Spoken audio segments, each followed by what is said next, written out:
Welcome deer aspirant, welcome back to our channel. আজকের যে ক্লাসটা যারা গ্রুপ সি গ্রুপ ডি পরীক্ষা দেবে তাদের জন্য খুবই গুরুত্বপূর্ণ হতে চলেছে, কারণ এই ক্লাসে আমি জেনারেল অ্যাওয়ারনেসের মক টেস্ট 5 কিন্তু আলোচনা করব। এর আগে আমি 4টা মক দিয়েছি, যারা দেখোনি তারা অবশ্যই কিন্তু দেখে নেবে। এবং আজকে যেটি করাবো সেটা হচ্ছে মক টেস্ট 5। দেখো, এই যে মক গুলো আমি রেডি করছি প্রত্যেকটাই মাথায় খেয়াল রাখবে যাতে তোমাদের পরীক্ষায় আসার মতো সেই ধরনের কোশ্চেনই কিন্তু আমি রেডি করছি। সুতরাং যারা দেখছো তারা কিন্তু একদম বলবো যেগুলো আননোন আছে সেগুলো কিন্তু নোট ডাউন করে নেবে। পারলে আমার টেলিগ্রাম গ্রুপে যুক্ত হয়ে যাও, সেখান থেকে এর পিডিএফ কিন্তু আমি দিচ্ছি। সেই পিডিএফ গুলো প্রিন্ট আউট করে নিজেরা কিন্তু পরীক্ষা দাও, দিয়ে এখানে তুমি চেক করো যে তুমি ঠিক করলে কতগুলো। তুমি 20-র মধ্যে আউট অফ 20-র মধ্যে তোমার স্কোর কত হলো সবাই কিন্তু অবশ্যই কিন্তু কমেন্টে জানাবে। চলো তাহলে প্রথম প্রশ্ন দিয়ে আমি শুরু করি, আর বেশি দেরি করব না।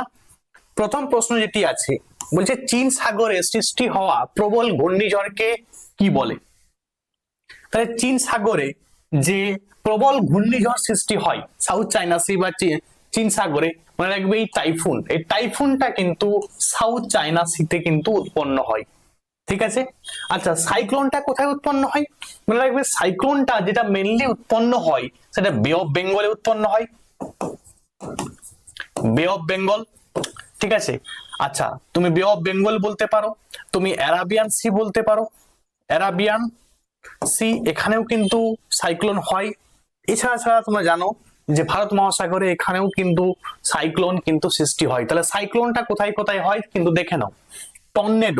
টর্নেডো যেটা মেনলি হয় ইউএসএ এবং কি কানাডা। ঠিক আছে, ইউএসএ এবং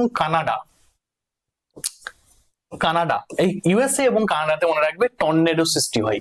হ্যারিকেনটা কোথায় হয়?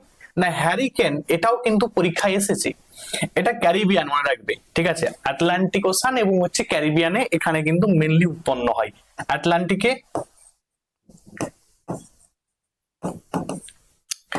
And Caribbean. ঠিক আছে, তাহলে এই জায়গাগুলো তো মনে রাখবে কোথায় কোন সাইক্লোন বা ঝড়টা হয় তোমরা কিন্তু অবশ্যই দেখে নেবে। চলো নেক্সট প্রশ্ন কি আছে আমরা দেখে নিই। পশ্চিমবঙ্গের ম্যাঙ্গানিজ পাওয়া যায়, ম্যাঙ্গানিজ কোথায় পাওয়া যায়? এই যে প্রশ্ন দিয়েছে দেখো, গিদনিতে, সুন্দরগড়ে, তারপরে তোমার বীরমিত্রপুরে, শুশুনিয়াতে। মনে রাখবে সঠিক উত্তর হয়ে যাবে গিদনিতে। তাহলে ম্যাঙ্গানিজ, ম্যাঙ্গানিজ থেকে একটা প্রশ্ন আসে যে ম্যাঙ্গানিজের আকরিকের নাম কি? দেখো, যে আকরিকটা আছে সেটা মনে রাখবে পরীক্ষার জন্য বিশাল ইম্পর্টেন্ট, সেটা হচ্ছে পাইরোলুসাইট। পরীক্ষার জন্য বিশাল ইম্পর্টেন্ট পাইরোলুসাইট। পাইরোলুসাইট পাইরোলুসাইট পরীক্ষার জন্য খুবই গুরুত্বপূর্ণ। এর ওর বা আকরিক আর কি, এর আকরিক, ম্যাঙ্গানিজের আকরিক পরীক্ষায় অনেকবার এসেছে। ম্যাঙ্গানিজের আকরিকের নাম কি? পাইরোলুসাইট। ঠিক আছে, ম্যাঙ্গানিজের আকরিকের নাম পাইরোলুসাইট। আচ্ছা, তোমাদের বলে দেখো, এই যে শুশুনিয়া দেখতে পাচ্ছ কয়েকটা পাহাড় কিন্তু আছে আমাদের। যদি বলা হয় যে অযোধ্যা পাহাড় কোথায় আছে? অযোধ্যা পাহাড় মনে রাখবে পুরুলিয়াতে অবস্থিত। ঠিক আছে, পুরুলিয়াতে কি আছে? অযোধ্যা পাহাড়। শুশুনিয়া পাহাড়টা কোথায় আছে? শুশুনিয়া পাহাড়টা মনে রাখবে বাঁকুড়া ডিস্ট্রিক্টে। ঠিক আছে, বাঁকুড়া ডিস্ট্রিক্টে আছে। মামা ভাগ্নে পাহাড়, মামা ভাগ্নে পাহাড় এটাও পরীক্ষায় এসেছে, মনে রাখবে বীরভূম ডিস্ট্রিক্ট। ঠিক আছে, বীরভূম ডিস্ট্রিক্টে মামা ভাগ্নে পাহাড়। তাহলে এই যে কয়েকটি পাহাড় আমাদের ওয়েস্ট বেঙ্গলের, সেই একটু দেখে নেবে, কারণ এগুলো থেকে পরীক্ষায় কিন্তু এসেছে। চলো নেক্সট প্রশ্ন বলছে ভারতবর্ষে ভোটাধিকার এবং নির্বাচিত হওয়ার অধিকার একটি কি? তাহলে ভোটাধিকার আগে বলো, ভোটাধিকার এটা কি রাইট? না, ইটস এ কনস্টিটিউশনাল রাইট, মানে তোমার সাংবিধানিক অধিকার। এটা কিন্তু মৌলিক অধিকার না, এটা হচ্ছে একটা সাংবিধানিক অধিকার। এখান থেকে যে যে প্রশ্নগুলো আসে মন দিয়ে শুনবে, যেগুলো আমি বলবো সেগুলো প্রত্যেকটাই কিন্তু পরীক্ষায় এসেছে। আগে জানতে হবে যে ন্যাশনাল ভোটার্স ডে কবে পালন করা হয়। National voters day, voters day, national voters day মনে রাখবে 25শে জানুয়ারি, 25th জানুয়ারি। ঠিক আছে, 25শে জানুয়ারি ন্যাশনাল ভোটার্স ডে পালন করা হয়, পরীক্ষার জন্য খুবই গুরুত্বপূর্ণ। এই যে ভোটাধিকার মানে ভোট দানের যে অধিকার, এটা আমাদের মানে right to vote, right to vote এটা আমাদের সংবিধানের কত নম্বর আর্টিকেলে আছে? মনে রাখবে, পরীক্ষার জন্য খুবই গুরুত্বপূর্ণ। 326 নম্বর আর্টিকেলে কি বলা আছে না, রাইট টু ভোটের কথা বলা আছে। এবারে একজন ব্যক্তি কত বছর বয়সে, ব্যক্তি বলতে তোমার পুরুষ না, তোমার কোন মানে একজন মানুষ আর কি, ভারতীয় নাগরিক, সে কত বছর বয়সে ভোট দানের অধিকার পাবে? দেখো, আগে কিন্তু মনে রাখবে 21 বছর বয়সে কিন্তু ভোট দিতে পারতো, ঠিক আছে, এটা আগে। কিন্তু এখন একটা অ্যামেন্ডমেন্ট হয়েছিল, কততম এটাও পরীক্ষা আসে, 61তম, মন দিয়ে শুনবে, 61তম অ্যামেন্ডমেন্ট বা 61তম সংবিধান সংশোধন। এই সংবিধান সংশোধনটা কত সালে হয়েছিল? যখন রাজীব গান্ধী ছিল, ঠিক আছে, 1989 সালে। এই সময় কিন্তু 61তম সংবিধান সংশোধনটা হয়েছিল, হয়ে ভোটের বয়সটাকে 21 থেকে কমিয়ে, ঠিক আছে, কত করা হয় না 18 করা হয়। 18 এজ যদি তাহলে কোনো একটা ব্যক্তির হয়, সে কিন্তু কি করতে পারবে না, ভোট দিতে পারবে। এবারে ভোটটা কে নেই না, ইলেকশন কমিশন অফ ইন্ডিয়া, তাই তো? এবারে তোমরা বলতে পারো যে রাজ্যের ভোটও তো, রাজ্যের ইলেকশন কমিশন বলতে তোমার ধরো কোনো পৌরসভার ভোট বা পঞ্চায়েত ভোট, এগুলো ধরো তোমার রাজ্যের যে ইলেকশন কমিশন সেটা কিন্তু নেই। আচ্ছা, যদি বলা হয় এই যে বিধানসভা ভোট হবে, তোমরা নিশ্চয়ই জানো এটা কিন্তু ইলেকশন কমিশন অফ ইন্ডিয়া দিবে। Election commission commission of India. এই ইলেকশন কমিশন অফ ইন্ডিয়া কত নম্বর আর্টিকেলে বলা আছে? এই ইলেকশন কমিশন অফ ইন্ডিয়ার কথা কত নম্বর আর্টিকেলে বলা আছে? আমি বললাম দেখো, 18 বছর বয়সে একজন মানুষ কি করতে পারবে, ভোট দান করতে পারবে। তাহলে এই ইলেকশন কমিশন অফ ইন্ডিয়াটা 18 স্কোয়ারে আছে, মানে আমি বললাম 324। এই আর্টিকেলটি পরীক্ষায় আসে, খুবই ইম্পর্টেন্ট, যে 324 আর্টিকেলে ইলেকশন কমিশন অফ ইন্ডিয়ার কথা বলা আছে। মনে রাখার জন্য খুবই গুরুত্বপূর্ণ যে 18 স্কোয়ার মনে রাখবে 324 হয়, এই 324ই কিন্তু মনে রাখবে ইলেকশন কমিশন অফ ইন্ডিয়ার কথা বলা আছে। এটা জাস্ট 18 স্কোয়ারটা তোমার মনে রাখার জন্য আমি তোমাকে বললাম, যাতে তুমি না ভুলো। তাহলে এখান থেকে এই প্রশ্নগুলো কিন্তু খুবই গুরুত্বপূর্ণ, সবগুলোই কিন্তু আসতে পারে এবং এসেছে প্রিভিয়াস ইয়ারে। আচ্ছা, দাঁতের ক্ষয় রোধের জন্য ব্যবহৃত মাজনের মৌলিক প্রকৃতি কেমন হতে হবে? এটা মাজন, তোমার দাঁতের মধ্যে যেগুলো লেগে থাকে, ঠিক আছে, আমাদের মুখে যেটা আমরা মেনলি প্রডিউস হয় আর কি, তৈরি হয়, সেটা হচ্ছে অম্ল তৈরি হয়, আমলিক। তা তোমাকে যদি আমলিকি দিয়ে দেওয়া হয়, তাহলে তোমাকে দাঁতে মাজনে আলটিমেট কিছু লাভ হবে? তোমার দাঁত থেকে কিছু উঠবে? উঠবে না, আরো বসে যাবে। ঠিক আছে, তাহলে কি করতে হবে না, তোমাকে ক্ষারীয় জিনিস দিতে হবে, ঠিক আছে, যে মাজনটাই তুমি দাঁত মাজবে সেটা তোমাকে ক্ষারীয় হতে হবে, তবেই তো তোমার দাঁত থেকে কিছু উঠবে। কারণ এই ক্ষারটা কি করবে না, তোমার দাঁত থেকে যে অম্লগুলো লেগে আছে সেগুলো কি করবে, বার করিয়ে দেবে। বোঝা গেল? তাহলে এখানে কিন্তু তোমাকে ক্ষারীয় জিনিস কিন্তু ব্যবহার করতে হবে। ক্লিয়ার? চলো নেক্সট, এর পরের প্রশ্ন আমরা দেখে নিই কি আছে। বলছে তরল কণার দ্বৈত প্রকৃতি নিচের কোন কণাটির মধ্যে দেখা যায়? তাহলে এই যে দ্বৈত প্রকৃতি, ঠিক আছে, দ্বৈত প্রকৃতি বলতে কি স্যার এখানে না, ওয়েভ পার্টিকেল বলতে পারো, ঠিক আছে, ওয়েভ মানে তরঙ্গ দৈর্ঘ্য প্লাস পার্টিকেল, পার্টিকেল মানে কি কণা, কণা ধর্ম এবং কি ধর্ম না তরঙ্গ। কণা এবং তরঙ্গ কার মধ্যে এখানে আছে? মনে রাখবে এই যে ধর্মটি, এটি আছে ইলেকট্রনের মধ্যে আছে। যে ইলেকট্রন আবিষ্কার করেছিল বিজ্ঞানী J J Thomson, J J Thomson. Thomson, আমরা জানি ইলেকট্রন হচ্ছে নেগেটিভ আধানযুক্ত, ইলেকট্রন কি আধানযুক্ত না নেগেটিভ আধানযুক্ত। যে যে থমসন আবিষ্কার করেছিল, বিজ্ঞানীর নামটা কিন্তু পরীক্ষা আছে, কিন্তু ইনভেনশন ইনভেন্টর তোমাদের কিন্তু পরীক্ষা আসতে পারে। স্যার প্রোটন তাহলে কে আবিষ্কার করেছিল? এই প্রোটন আগে নিউটন দেখে নাও। নিউটন হচ্ছে কি স্যাডউইক, স্যাডউইক মনে রাখবে, স্যাডউইক কিন্তু কি আবিষ্কার করেছে? নিউট্রন, নিউট্রন কণা আবিষ্কার করেছে, ঠিক আছে, যে কণাটা চার্জলেস হয়, ঠিক আছে, মানে পজিটিভ নেগেটিভ হয় না, মানে এটা চার্জলেস, কোনো চার্জ থাকে না নিউট্রন কণার। আচ্ছা, প্রোটন কণা যেটা পজিটিভ কণা, এই কণাটি আবিষ্কার করেছিল বিজ্ঞানী গোল্ডস্টেন, ঠিক আছে, বিজ্ঞানী গোল্ডস্টেন। গোল্ডস্টেন আবিষ্কার করেছে কি না প্রোটন।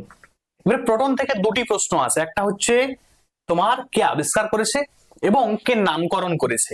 মনে রাখবে নামকরণ কিন্তু অন্য বিজ্ঞানী করেছে। নামকরণ, এই প্রোটনের নামকরণটা কে করেছে? না রাদারফোর্ড। রাদারফোর্ড কিন্তু মনে রাখবে, রাদারফোর্ড এ কিন্তু কি করেছে না নামকরণ করেছে। তোমরা নিশ্চয়ই জানো যে রাদারফোর্ড একটা তোমার গোল্ড ফয়েল যে পরীক্ষা, সেই পরীক্ষার মাধ্যমে কিন্তু এই প্রোটন যে একটা পরমাণু নিউক্লিয়াসের মধ্যে অবস্থিত, সেই পরীক্ষাটা কিন্তু এই রাদারফোর্ডই কিন্তু করেছিলেন, আমরা কিন্তু জানি। তাহলে এখান থেকে এই প্রশ্নপত্রগুলো খুবই গুরুত্বপূর্ণ, তোমরা কিন্তু দেখে নেবে। নেক্সট প্রশ্ন দেখো, আমি পারলে তোমাদের একটা প্রশ্ন একটা উত্তর বলে বেরিয়ে যেতে পারবো, বাট এতে তোমাদের আলটিমেট কিছু লাভ হবে না, কারণ এর সারাউন্ডিং জিনিস তুমি যদি না জানতে পারো, তোমার কি আলটিমেট কিছু ইমপ্রুভমেন্ট হবে? হবে না। যে কারণেই কিন্তু এই এত ইনফরমেশন আমি তোমাদের কাছে তুলে ধরছি, যেগুলো তোমাদের পরীক্ষায় আসতে পারে এবং এসেছে পরীক্ষায়, সেগুলোই কিন্তু আমি বলছি। এমন কোনো মন গড়া কথা বলছি না যেগুলো আসবে না। বোঝা গেল? চলো, বুঝে দেখো, 1 বাইট সমান কত বিট? তাহলে 1 বাইট সমান মনে রাখবে 8 বিট হয়। ঠিক আছে, 8 বিট। এই যে বিট, এই যে বিট, এই বিটটা কি স্যার? মনে রাখবে এটি কম্পিউটার যে ডেটা স্টোরেজ থাকে না, জমা থাকে না, তার সব থেকে স্মলেস্ট ইউনিট। ঠিক আছে, তাহলে স্মলেস্ট ইউনিট মনে রাখবে, স্মলেস্ট ইউনিট। ঠিক আছে, কার না? ইন এ কম্পিউটারের ডেটার, একটা কম্পিউটারের ডেটার সব থেকে স্মলেস্ট ইউনিট কি না বিট। মনে রাখবে এই বিটটা হচ্ছে binary digit. Binary digit, binary digit বলতে কি স্যার? না বাইনারি ডিজিট বলতে এটার মান 0 অথবা 1। ঠিক আছে, 0 হতে পারে, অর কি হতে পারে না 1 হতে পারে। ক্লিয়ার? পরীক্ষার জন্য গুরুত্বপূর্ণ, মন দিয়ে শুনবে, তাহলে বিট পরীক্ষায় কিন্তু এসেছে, খুবই গুরুত্বপূর্ণ। ঠিক আছে, আচ্ছা নেক্সট প্রশ্ন আমরা দেখে নিই। 7 নাম্বার বলছে খেরোয়ারি হুল বিদ্রোহ বলতে কোন বিদ্রোহকে বোঝায়? তাহলে হুল বিদ্রোহ বলতে কোন বিদ্রোহকে বোঝায়? না হুল বিদ্রোহ বলতে সাঁওতাল বিদ্রোহকে বোঝায়, যেটি হয়েছিল 1855 সালে। ঠিক আছে, 1855 সালে হুল বিদ্রোহ হয়েছিল। তোমার হুল বিদ্রোহ বা সাঁওতাল বিদ্রোহ হয়েছিল, এবং সাঁওতাল বিদ্রোহের কয়েকজন লিডারের নাম পরীক্ষায় এসেছে কিন্তু। সিধু কানু, ঠিক আছে, চাঁদ ও ভৈরব। এই নামগুলি মনে রাখতে হবে, সিধু কানু, চাঁদ, ভৈরব। এরা প্রত্যেকেই কিন্তু কোন বিদ্রোহের সঙ্গে যুক্ত ছিলেন? না সাঁওতাল রিভল্টের সঙ্গে বা সাঁওতাল বিদ্রোহের সঙ্গে যুক্ত ছিলেন। সাঁওতাল বিদ্রোহটা কোথায় হয়েছে? প্লেসটা কোথায়? না ঝাড়খণ্ড। ঠিক আছে, ঝাড়খণ্ড। ঠিক আছে, তাহলে ঝাড়খণ্ডে এই সাঁওতাল বিদ্রোহ কিন্তু হয়েছিল, পরীক্ষার জন্য গুরুত্বপূর্ণ। রাজমহল হিল তোমরা সবাই জানো, সেখানে কিন্তু এই সাঁওতাল বিদ্রোহ, ছোটনাগপুর মালভূমি অঞ্চলে এইটা কিন্তু এই সাঁওতাল বিদ্রোহ কিন্তু হয়েছিল, বা যেটা আরেকটা নাম হচ্ছে হুল বিদ্রোহ। ক্লিয়ার? চলো নেক্সট প্রশ্ন হচ্ছে ফুসফুসে সিলিকা প্রবেশ করলে কোন রোগের সৃষ্টি হতে পারে? সিলিকা যদি প্রবেশ করে যায় কোন রোগের সৃষ্টি হবে? তো অ্যাসবেস্টোসিস, না এটা অ্যাসবেস্টস যদি প্রবেশ করে তখন কিন্তু অ্যাসবেস্টোসিস রোগটা হবে, এটাও ফুসফুসের রোগ একটা। আর্সেনোকোসিস মনে রাখবে এটি হচ্ছে আর্সেনিক দূষণের ফলে হয়। ঠিক আছে, যেটি আর্সেনিক দূষণের ফলে কিন্তু এই রোগটি হয়, আর্সেনোকোসিস, যেটাকে আমরা ব্ল্যাক ফুট ডিজিজ বলি। ব্ল্যাক ফুট ডিজিজটা মনে রাখবে এই আর্সেনিক দূষণের ফলে কিন্তু হয়।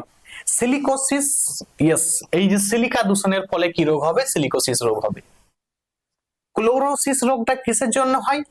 আমরা জানি যে একটা গাছের পাতা সবুজ হয় কেন? না বিকজ অফ ক্লোরোফিল থাকলেই মনে রাখবে গাছের পাতাটা কি হবে? সবুজ হবে, মানে যেখানে ক্লোরোফিল সেখানে সবুজ হয়ে গেল।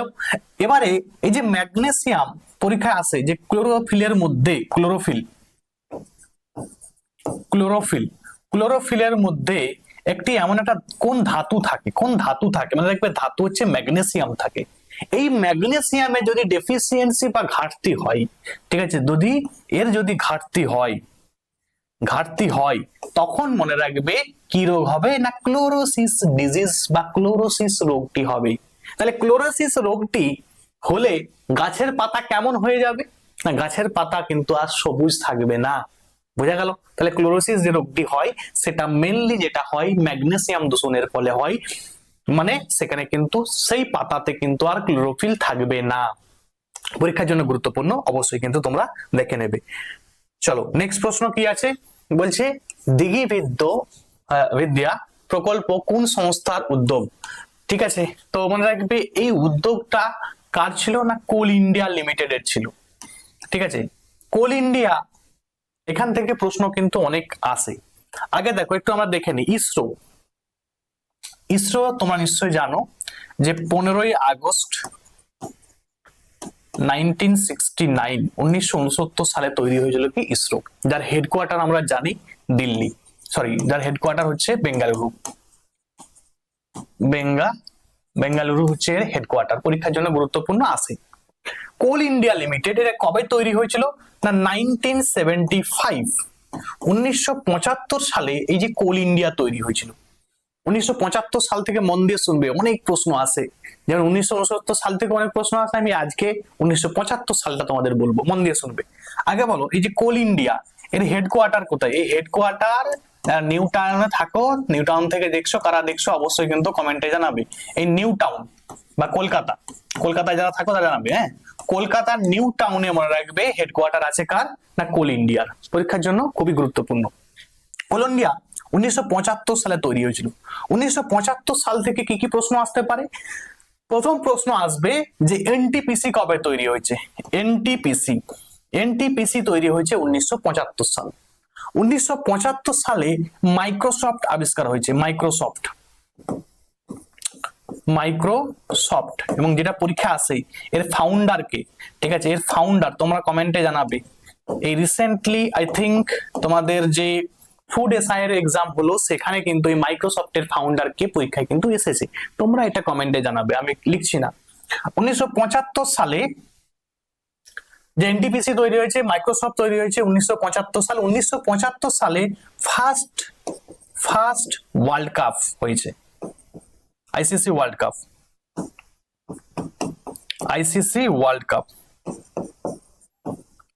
কাপ। যদি বলা হয় এটা আইসিসি ওয়ার্ল্ড কাপ বলতে এটা মেলের কথা বলা হয়েছে। আর যদি ফিমেল হয়ে যায় যে ফিমেল ওয়ার্ল্ড কাপ কবে ফার্স্ট হয়েছিল, ফিমেল আইসিসি ওয়ার্ল্ড কাপ কবে হয়েছিল, তখন কিন্তু 1973, 2 বছর আগে। ঠিক আছে, 2 বছর আগে মনে রাখতে হবে। আচ্ছা, 1975 সালে মাইক্রোসফট, এনটিপিসি, ঠিক আছে, তারপরে প্রথম আইসিসি ওয়ার্ল্ড কাপ। তাহলে এগুলো বুঝতে পারছো কত প্রশ্ন এসেছে 1975 সাল থেকে। তাহলে এই যে এত প্রশ্ন কিন্তু 1975 সাল থেকেই জাস্ট কিন্তু এসেছে। ঠিক আছে, এবং সব থেকে আরো একটা খুবই গুরুত্বপূর্ণ পরীক্ষা আসে যে 1975 সালে মনে রাখবে সিকিম কিন্তু ফুল ফ্লেজ স্টেট হয়েছে কবে? 1975 সাল। কততম সংবিধান সংশোধনের মাধ্যমে? 36তম সংবিধান সংশোধনের মাধ্যমে। ঠিক আছে, 36তম সংবিধান সংশোধনের মাধ্যমে সিকিম ফুল ফ্লেজ স্টেট হয়েছে কত সালে? 1975 সাল। তাহলে এই যে এতগুলো প্রশ্ন 1975 সাল থেকে আসতে পারে, অবশ্যই তোমরা দেখে নেবে।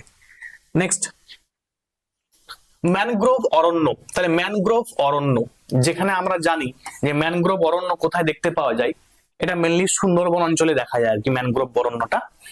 আচ্ছা, এই যে ম্যানগ্রোভ অরণ্যতে তোমরা জানো যে এখানে শ্বাসমূল, ঠেসমূল এগুলো কিন্তু পাওয়া যায়। শ্বাসমূল, ঠেসমূল, ঠিক আছে, শ্বাসমূল, ঠেসমূল, এইগুলো কিন্তু কোথায়, কোন গাছে লক্ষ্য করা যায়? এই যে ম্যানগ্রোভ অরণ্যতে লক্ষ্য করা যায়। এবং ম্যানগ্রোভ অরণ্যতে একটা সব থেকে বেশি গুরুত্বপূর্ণ যেটা, সেটা হচ্ছে জরায়ুজ অঙ্কুরোদ্গম লক্ষ্য করা যায়। ঠিক আছে, জরায়ুজ অঙ্কুরোদ্গম, পরীক্ষায় এই ধরনের কোশ্চেনই কিন্তু আসবে যে জরায়ুজ অঙ্কুরোদ্গম কোন গাছের লক্ষ্য করা যায়। এটা মনে রাখবে, এই যে ম্যানগ্রোভ যে অরণ্য হয় তাদের কিন্তু জরায়ুজ অঙ্কুরোদ্গম লক্ষ্য করা যায়। কেন লক্ষ্য করা যায়? ঠিক আছে, মানে একবার অ্যাকচুয়ালি হচ্ছে গাছের মধ্যেই যখন ফলটা আছে তার অঙ্কুরোদ্গমটা হয়ে যাবে, সেটাকে বলা হয় জরায়ুজ অঙ্কুরোদ্গম। যেটা কি জন্য লক্ষ্য করা যায়? কারণ এই যে ম্যানগ্রোভ অরণ্যগুলো কোথায় জন্মগ্রহণ করে? লবণাক্ত জোয়ার ভাটার উপকূলীয় অঞ্চলে, সেখানে কিন্তু থাকার কারণে তাহলে লবণ নিচে আছে, লবণে তো অক্সিজেন শ্বাস নিতে পারবে না। ঠিক আছে, কারণ যখন একটা গাছ বেড়ে উঠবে তার অক্সিজেনের প্রয়োজন হবে। ঠিক আছে, যখন তার অঙ্কুরোদ্গম হবে অক্সিজেনের প্রয়োজন, তাহলে অক্সিজেন তো নেই।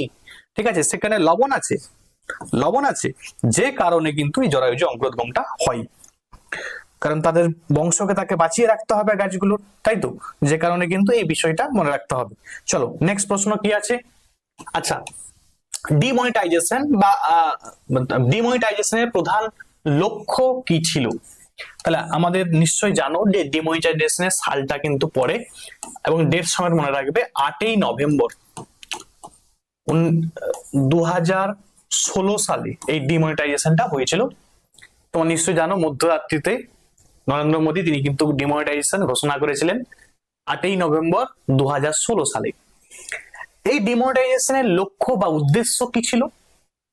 এর উদ্দেশ্য ছিল মুদ্রাস্ফীতি কমানো, না ঠিক আছে, ইনফ্লেশন কমানো, এটা ব্যাপারটা কিন্তু নয়।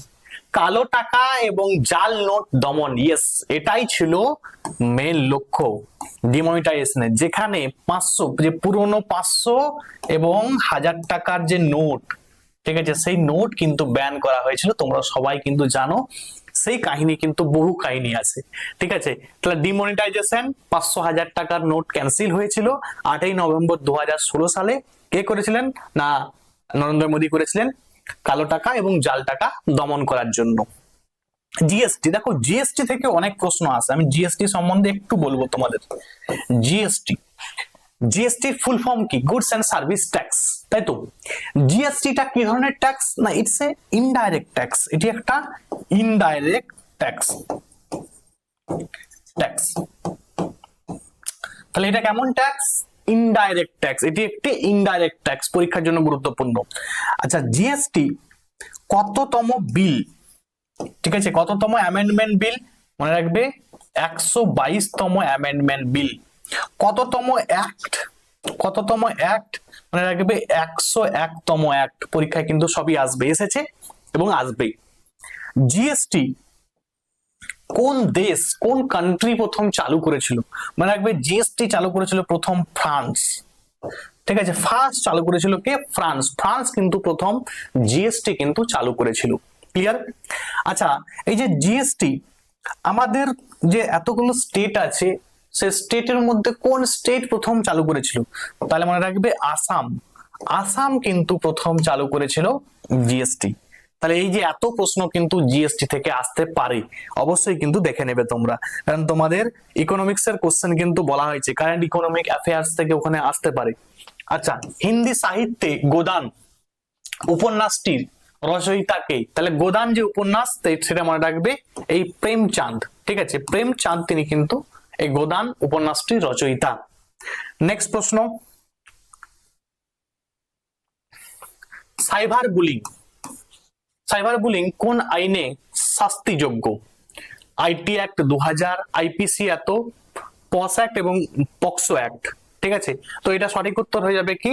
না আইটি অ্যাক্ট। বুঝতে পারছো, সাইবার বুলিং এটা হচ্ছে আইটির সঙ্গে রিলেটেড, ইনফরমেশন টেকনোলজির সঙ্গে রিলেটেড। তাহলে এটা সঠিক উত্তর হয়ে যাবে অপশন এ, কিন্তু সঠিক উত্তর হয়ে যাবে।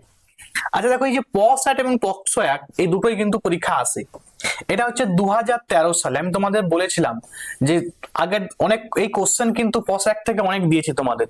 পস অ্যাক্টে কি বলা হয়েছে? না কোনো একটা সরকারি হোক বেসরকারি কোনো সংস্থা হোক, ঠিক আছে, যদি 10 জনের বেশি থাকে সেখানে কি করতে হবে? যদি ফিমেল সেখানে কাজ করে, তাহলে এই একটা তোমার একটা কমিটি তৈরি করতে হবে, একটা ইন্টারনাল কমিটি তৈরি করতে হবে, যে কমিটিটা কোনো যদি তোমার সেক্সুয়াল অ্যাবিউজমেন্ট বা কোনো কিছু হয়, সেটা কিন্তু এই কমিটিকে তারা কিন্তু মানে আইসিসি যে কমিটি হবে সেই কমিটিকে কমপ্লেন করতে পারবে সেই ফিমেলটা, ঠিক আছে। তাহলে এইটা কিন্তু 2013 সালে কিন্তু এটা পরীক্ষার জন্য গুরুত্বপূর্ণ। পক্সো অ্যাক্ট এটি হচ্ছে 2012 সাল, ঠিক আছে, পক্সো অ্যাক্ট 2012 সাল। তাহলে এই দুটো প্রশ্ন কিন্তু পরে আর কি। পক্সো একটি চাইল্ডদের আর কি, ঠিক আছে, শিশুদের যদি কোন রকম সেক্সুয়াল অ্যাবিউজ মানে হ্যারাসমেন্ট হয় বা কোনো কিছু হয়, তাহলে কিন্তু এই পক্সো অ্যাক্টের মাধ্যমে কিন্তু তোমার আইন বা আইন কিন্তু এর মধ্যে আছে আর কি, সেফগার্ড করছে আর কি ফিমেলদের, শিশুদের আর কি। আচ্ছা, ন্যাশনাল এডুকেশন পলিসি 2020 অনুসারে প্রাক প্রাথমিক শিক্ষা প্রদানের নতুন উদ্যোগের নাম কি? তাহলে নতুন উদ্যোগের নাম মনে রাখবে, এখানে কিন্তু আইসিডিএস হবে না, ঠিক আছে। আইসিডিএস কত সালে তৈরি হয়েছিল? মনে রাখবে আইসিডিএস ও 1975 সালে তৈরি হয়েছে। দেখো 1975 সাল তোমাদের বলছিলাম না, অনেক গুরুত্বপূর্ণ। দেখো আইসিডিএসটাও পরীক্ষার জন্য গুরুত্বপূর্ণ। 1975 সালে আইসিডিএস তৈরি হয়েছিল। এবং তোমার মিড ডে মিল কবে চালু হয়েছিল? পরীক্ষা আসে মিড ডে মিল 1995 সালে মিড ডে মিল চালু হয়েছিল, এটাও পরীক্ষা আছে। আচ্ছা চলো দেখো, এই যে এইটা হচ্ছে সঠিক উত্তর হয়ে যাবে কি, বাল বাটিকা। বাল বাটিকা মানে এই যে বাল সব মানে দেখো, বাল বলতে শিশুদের বোঝাচ্ছে এখানে, হ্যাঁ? বাল বাটিকা বলতে এটা শিশুদের বোঝাচ্ছে, যেখানে তাদের বয়স হচ্ছে 3 থেকে 6 বছর, ঠিক আছে, তাদেরকে শিক্ষাদানের কথা বলা হচ্ছে এই বালি বাটিকাতে। এরপরে দেখো নেক্সট প্রশ্ন আমরা দেখে নিই কি আছে। আচ্ছা, টি টোয়েন্টিতে 100 উইকেট নেওয়ার প্রথম ভারতীয় বোলার কে? তাহলে 100 উইকেট নিয়েছে প্রথম ভারতীয় বোলার, এই রিসেন্টলি খুবই গুরুত্বপূর্ণ, এটা হচ্ছে আর্শদীপ সিং, ঠিক আছে, আর্শদীপ সিং পরীক্ষার জন্য খুবই গুরুত্বপূর্ণ। আচ্ছা, নেক্সট প্রশ্ন আমরা দেখে নিই কি আছে। বলছে মোট জনসংখ্যার নিরিখে ভারতে 2011 সেন্সাসে পশ্চিমবঙ্গের স্থান কত? তাহলে পশ্চিমবঙ্গ মনে রাখবে চতুর্থতম স্থানে কিন্তু আছে 2011 সেন্সাস অনুযায়ী, অ্যাকর্ডিং টু 2011 সেন্সাস। তাহলে প্রথমে কে আছে, ফার্স্ট কে আছে, সব থেকে জনসংখ্যা ম্যাক্সিমাম কোথায় আছে, মনে রাখবে উত্তরপ্রদেশে। সেকেন্ডে কার আছে জনসংখ্যা, না মহারাষ্ট্র, মহারাষ্ট্র মনে রাখবে সেকেন্ড। এবং থার্ড কে, থার্ড হচ্ছে বিহার। এবং 4 নম্বরে যেটি আছে সেটি হচ্ছে আমাদের ওয়েস্ট বেঙ্গল। তাহলে ওয়েস্ট বেঙ্গলের জনসংখ্যা মনে রাখবে কত নম্বরে আছে, 4 নম্বরে আছে। তাহলে 1 নম্বরে ইউপি, 2 নম্বরে মহারাষ্ট্র, 3 নম্বরে বিহার, 4 নম্বরে ওয়েস্ট বেঙ্গল। জনসংখ্যার দিক থেকে কিন্তু, জনঘনত্ব নয়। আচ্ছা, স্পাইস গার্ডেন অফ ইন্ডিয়া, জনঘনত্ব বললে বিহার হবে কিন্তু।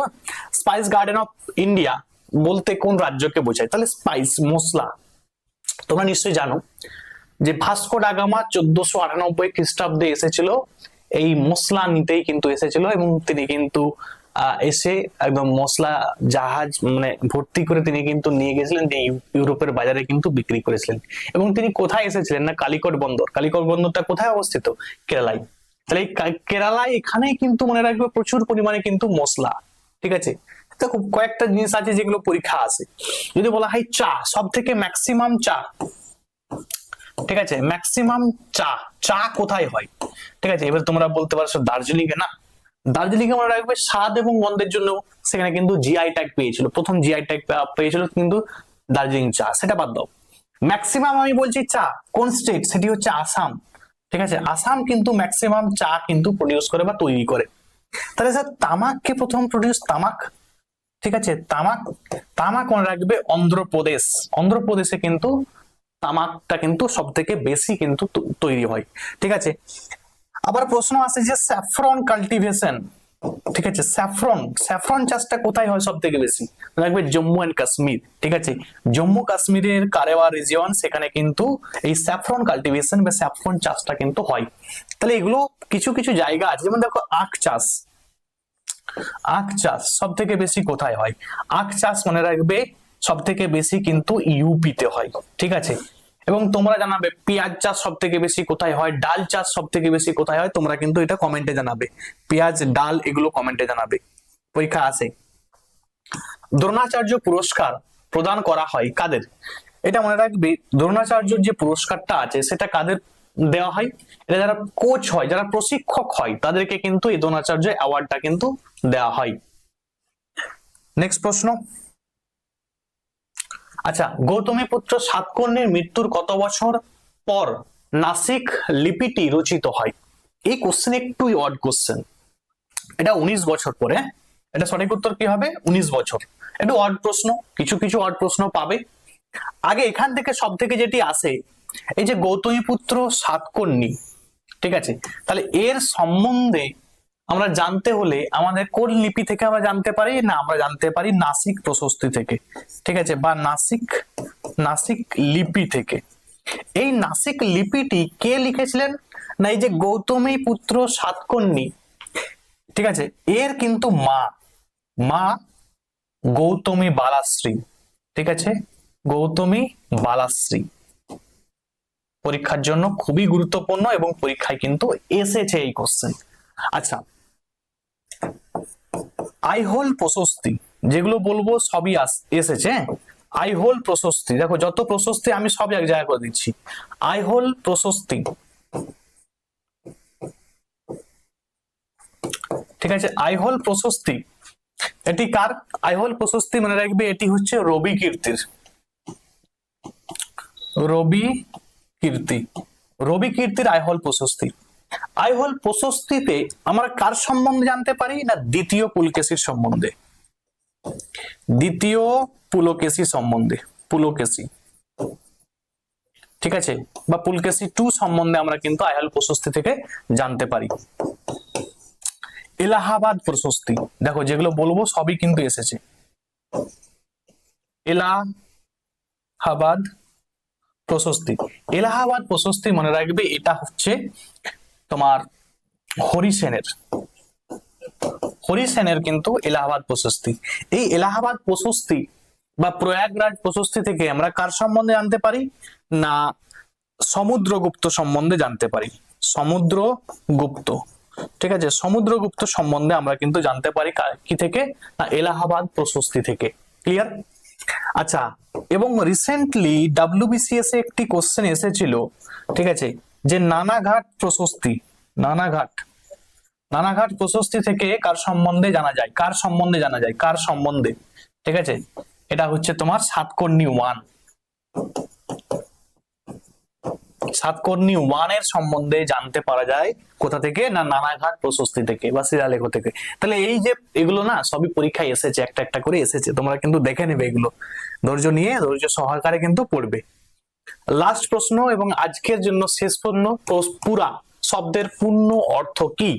দেখতে পাচ্ছ পুরা শব্দের পূর্ণ অর্থ কি? এটা সঠিক উত্তর হয়ে যাবে কি, এটা হচ্ছে providing urban amenities in rural area. তাহলে এই যে ধরো এটা কে দিয়েছিল এই পুরা, এটা এই যে কনসেপ্টটা, ঠিক আছে, এই কনসেপ্টটা প্রপোজড কে করেছিল? এটা পরীক্ষায় এসেছে, আসা প্রশ্ন। এটা প্রপোজ করেছিল আমাদের প্রাক্তন রাষ্ট্রপতি ডক্টর এপিজে আব্দুল কালাম, ঠিক আছে, এপিজে আব্দুল কালাম, ঠিক আছে, ইনি কিন্তু মনে রাখবে এই যে কনসেপ্টটা, পুরা এই কনসেপ্টটা কিন্তু দিয়েছিলেন এপিজে আব্দুল কালাম।